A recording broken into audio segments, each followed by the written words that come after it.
Hello, so in this tutorial I'd like to show you how we can make activities using power words or vocabulary words that students are working on in the classroom. For the purpose of this sample activity, I'll probably be using some short power words that I know some of my kindergartners are working on. So to do that, you're going to go over to your clipart. And you can search for just the category of sight words. A lot of our kindergarten ones are in here. And you'll see they're in alphabetical order here, or you can search for the specific word up top and it'll bring you right to that word. Since I'm already on this page, I'll just go ahead and start adding some of those words I know that they have.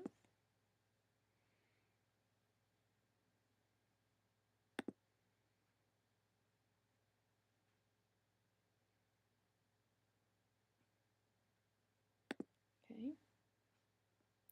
I'm going to add some additional ones just so you can see the different types of materials that we can have. So once you have your tray with the words that you'd like to include in the activities all set, you can hit Create Materials. And this is where I really like to use these learning games. What we can do is start with something like a bingo game. Okay.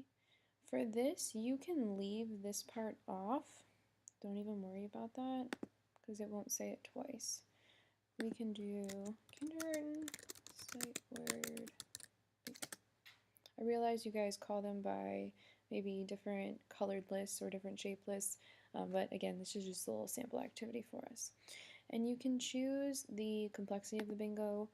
Sometimes with kindergarten I stick to like 4x4 or 3x3. The background style, a lot of times if it's power words, I turn the image titles off because we don't want the word showing up twice. This is the part that I like, where you can create the amount of cards that you'd like. So if you know you have 6 students in your group and you don't want them to all have the same bingo card, you can choose 6 or maybe 12 so you can have a couple of rounds of bingo. You can also choose to have a set of cards that are not on a bingo board that you can cut and put in a bucket to draw out of.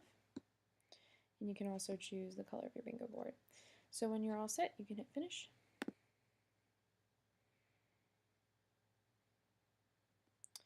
And it will generate a nice little bingo game with those power words. And then at the end, you'll see that set that you can draw out of. Okay. So now if you want to create more materials using these same words, you can either go back and just choose a new type of game. Maybe we want to make some of the words into a game spinner to use with a typical game board. That's something I like to do in speech. We can make it kindergarten power words spinner. You can choose how many slices. This is the only part that's the downfall with the spinner, is that there's only 6 up to 6.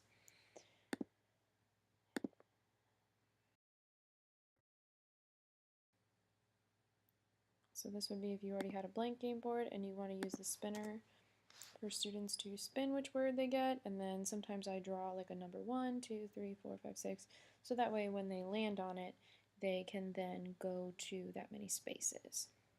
Okay.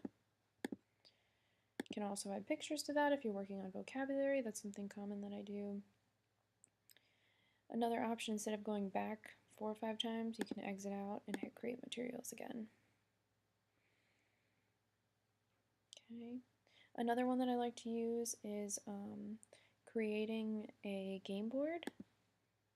This one's a little bit more fun. And so the game board, you can choose from the different types. Some of them are a little bit prettier than others. And the game board allows you to not have to have a game board already, and it's individual to that activity. I'm going to turn the image titles off.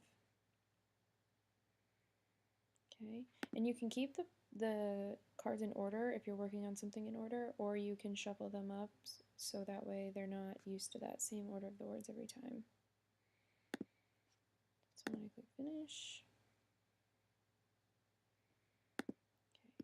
So within about 5-10 minutes now, I've got 3 activities to use with that child's power words, and they're all in my downloads and available for use. So if I forget to print, or I don't have time, or if I want to use these next year, I can go back to my LessonPix, go to my materials, and I'll see those power word activities that I had created there. So I hope this is helpful for you all when you are creating materials for your classroom.